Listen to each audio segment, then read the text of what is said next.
I'm Stephan Jaklitsch. Mark Gardner. Started the company in 1998.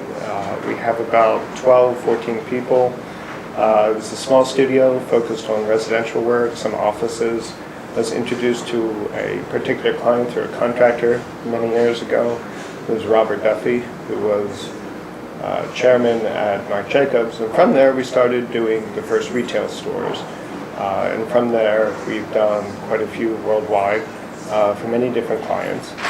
And I think we are just finishing in the next few months our first ground-up building, which is in Tokyo. You want to talk about that a little bit? About the building in Tokyo. Yeah. We've grown the practice and tried to. We have 12 people currently. We've managed pretty well, and this first ground-up building is sort of we see it as sort of a next step for us, as we've been, like many New York practices, sort of focused on interiors, and now we're starting to get into building and what we consider we approach it all very architecturally, but we're getting into buildings now. As well as some products. For me, I think of architecture as it's a way of thinking, strategically, culturally. It comes out of many things. It's sort of you get that feeling of you know it when you see it, right? It is one of the ways it emerges. I usually think of in a way that I'm sure we'll talk about later in the way that we work. It can come out of conflict in a way where you have these forces sort of working, sometimes wanting to be identifiable and objectifiable versus what's intuitive and subjective. And from that you can get architecture. It's something I'm very passionate about. It is something that really is a fundamental part of my life. It's almost an obsession in some ways. It really covers every, and in some ways it's a very primal need for shelter, but we've turned it into an art form, and it's a matter of turning that need for weather protection and resisting water and gravity and merging it with cultural forces that both creates a culture and reflects upon it. It's sort of integral to really how cities are formed. It's sort of all encompassing in that way, but it's a very heavy question, I think.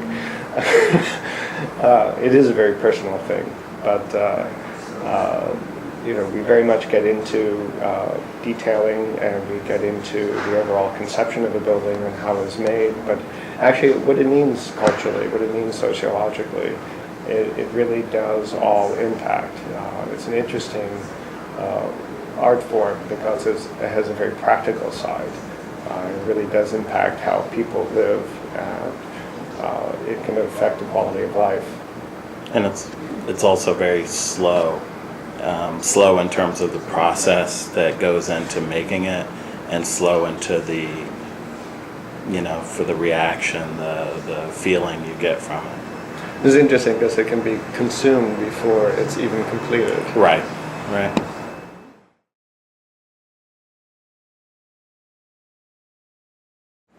I think we live in and I think many people have said we live in a very interesting time where there are a lot of problems, right? And architecture, I think, apart from and with those other professions you mentioned, sort of has an interesting position, right? That there are issues with climate, issues with natural resources, our landscape, how we live in our cities. That architects are in a unique position to sort of solve, and if not solve, to be a part of an ongoing solution. And architects have a responsibility, right. I would argue, to step up and say something. Years ago we were involved in a project in which a developer wanted to build a mall along Interstate 80 in California. And the firm I was working with did a proposal to demonstrate where the retail could be incorporated within the downtown.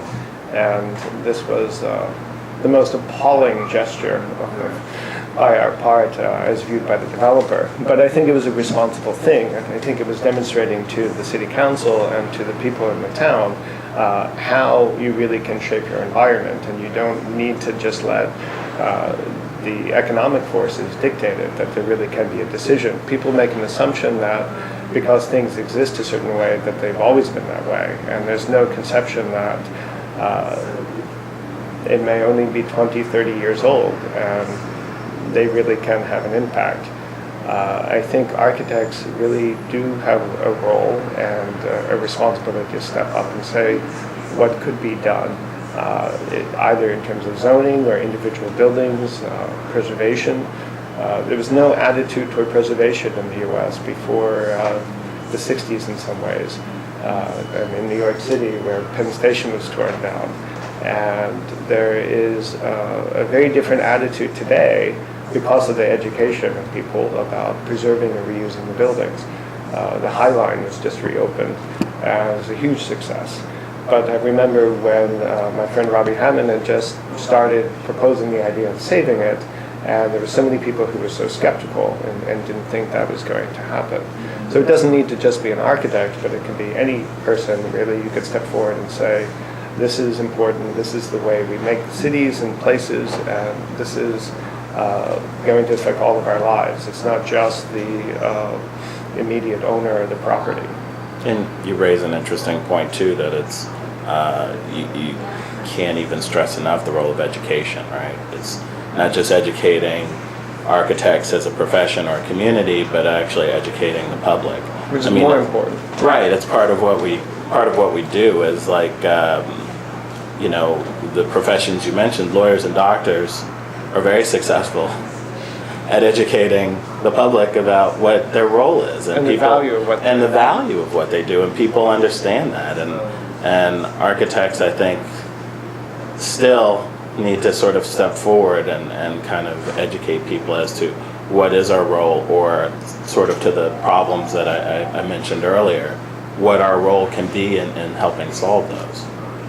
And the value added, even from a capitalistic point of view.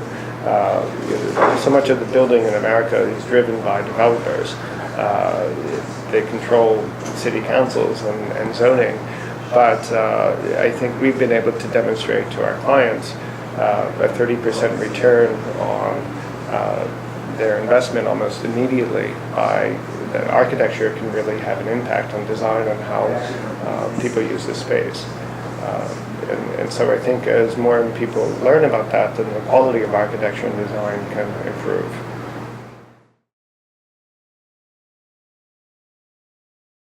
Extremely important, I think. It's when I think about innovation, I think the basis of it is ideas, and ideas are what we work in. You know, that's what the sort of intellectual capital that we have is what our service is, right? So we don't just think about that in terms primarily we think about that in terms of design, but we don't just think about that in terms of design. It's also the support, the way the office is structured, the personnel we have, the way that we manage things also has to be equally innovative in order to address the design that we want to do. But it's not innovation just for the sake of innovation. Right. It's innovation for a purpose, and it serves a role. Can we preserve resources? Can we do things better than we were able to do it before? I think also, right, so when you think about the ideas that kind of that drive the practice, we have to do the things around those in order to achieve some of those goals that we set out for ourselves, and part of that is research.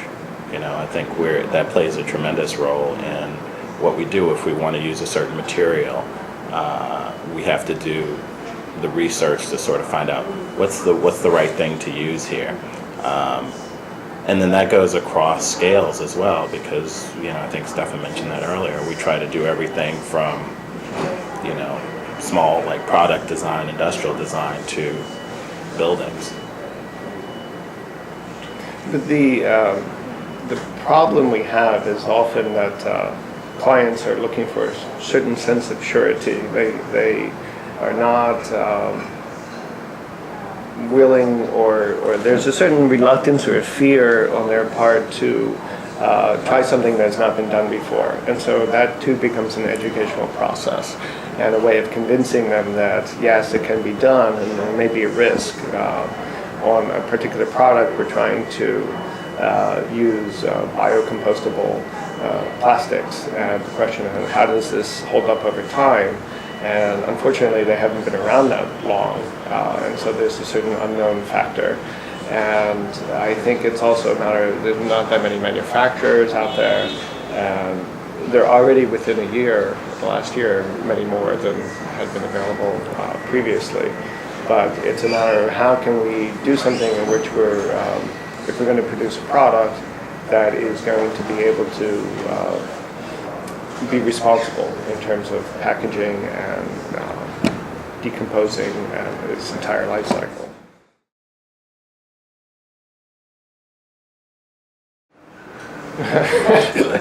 Should be more. The advantage of living in New York, no matter how contemporary we are, is still a face-to-face meeting. And some of my largest clients have been introduced personally because I've been at meetings or I've been introduced through friends or other clients.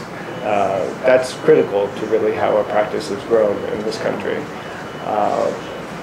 But I think that's now expanded in terms of Online. Yes. And you're pointing at me to answer that. Yeah. Online, well, our first sort of way that people are introduced to us, I think, is through our website. Now, really, it's definitely shifted. It's shifted in a way. So, we're actually reworking that website currently. We're going to be putting out a new website in the fall, but there's going to be a lot more flexible, actually, in how people interact with it. Right. What we're trying to build into it is that flexibility where we can, curate it in some ways and be able to send it to a potential client with certain projects featured or marked that would be different than the regular website, but then they can also access the regular website. But also, as far as that in networking, we online, we also make an effort to try to make sure that we're online. We have an online presence, that people sort of know about us in that way. It's very important. It's becoming more and more important every day.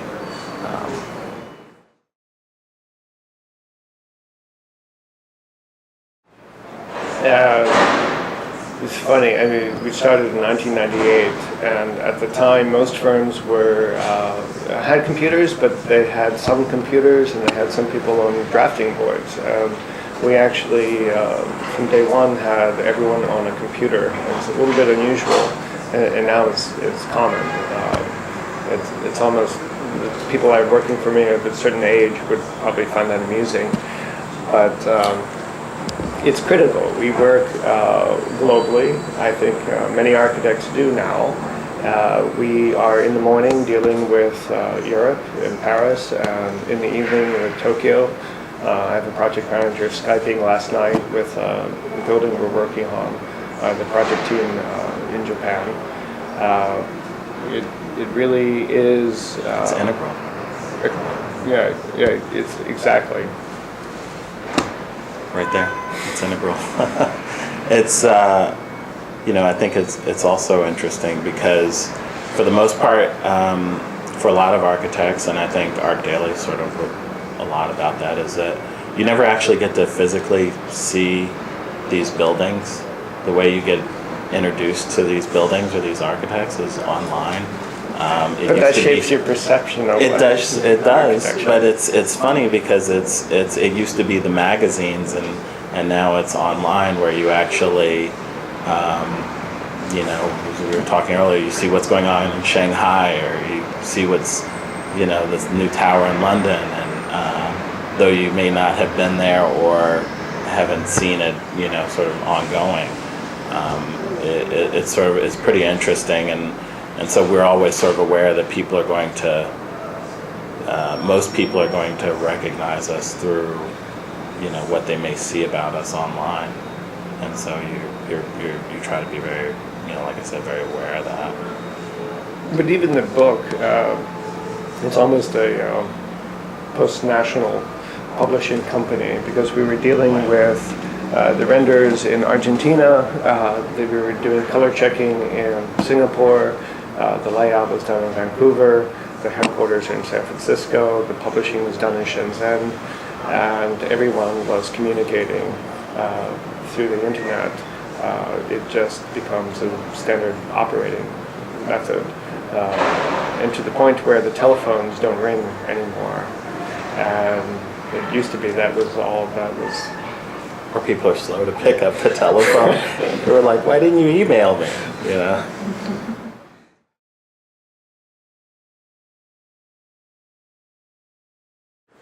I'm not convinced by the location as much as the program. And I think we both went to Georgia Tech undergraduate, although we didn't know each other. No. And then Mark went on to Penn, and I went on to Princeton. But one of the reasons for Princeton was the balance of the program that I had at Georgia Tech, which was heavily focused on design. And Princeton was about history and theory. It was a matter of balancing the education. And I think that was some of your thinking. I have similar view on it. I think it's not so much location, although it's great to be able to get that exposure to, say, if you went to school in New York, to get the exposure to New York or Los Angeles. But I think it's about resources. It's about the faculty that are at the school. It's about the ideas that are being, that are coming out of that school and disparate points of view. Right, exactly, because those are so important that you're not sort of, headed in one direction, but that you have many sort of directions open to you, and that there's an open dialogue, that some of the questions that we're sort of talking about, what is architecture? There are many answers to that, and it's great to be able to hear that. And it's a matter of learning a way of thinking and a way of questioning, because clearly those who were educated in the early part of the 80s have a particular view of architecture that's very different, but that's going to evolve through a lifetime, the entire life of learning. And it's really a matter of just learning the basics and setting up that base for that lifelong commitment. And really about critical thinking, right? We always sort of talk about that. You have to be able to, I think in order to be able to be in this profession, you have to be able to think critically. You have to be able to work through many different ideas. You have to be able to work through a process, and that requires you to be very open. If you close down too quickly, you won't get there.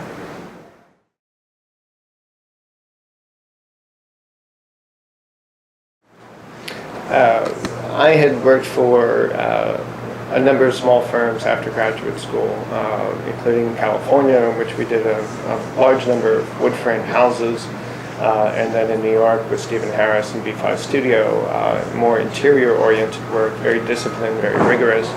I established my own firm, as I said, in 2008, and we were working for the offices of a hedge fund, set up a trading floor in a townhouse off Madison Avenue.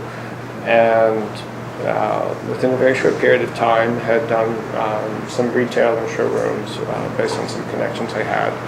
But I think we've done a huge amount of work in a very condensed period of time. Retail allows a certain amount of testing of ideas very quickly and a realization of those ideas in a very short, compressed period of maybe 6 months from conception to realization. We've interviewed people who've worked for 4 years on a curtain wall and never seen it built, which can be a little depressing, actually. But I think we've gone through spurts of rapid growth, and we've gone from a very flat organization, which would be maybe me and individual project managers, to some more senior people, and this sort of fluctuated as the number of projects have come through. And you have more of a clear perception on that, I think. Well, I think as the office has grown, it hasn't always, sort of like what you're saying, it hasn't always been just sort of always sort of up. It's sometimes been, in terms of growth, it's been kind of flat sometimes, but there are always sort of opportunities in that to do, we've been fortunate to have the type of work that we do, that we can do a certain amount of research, we can do competitions that help sort of bring sort of different ideas into the office. And so we use those as ways to kind of, there are also ways to grow the practice. And I think for a lot of young architects, you end up sort of doing that because, the work might not be there immediately. You're not going to be necessarily asked straight off to, build a 50-story tower. So you do a competition, and you work through the ideas of it, and build it, and they will come, kind of idea. So you use that to open up ideas, and I think we've been able to try to work that into the office as well. I do think the key idea, though, is to always find the decision maker and talk to them, because you really need that dialogue. You really need the feedback from the client, because it is a conversation, and excellent architecture does not happen in a void. It really is critical that the client drive this, and I think some of the best architecture is the client pushing the architect to do better, and that sort of dynamic tension can be brilliant in the act of creativity, because it really is not just this brilliant individual, it really is a team of people bringing everything to the table, and hire people who are better than you are or more brilliant than you are is a key thing. There's always someone who may be able to contribute something that you hadn't thought of.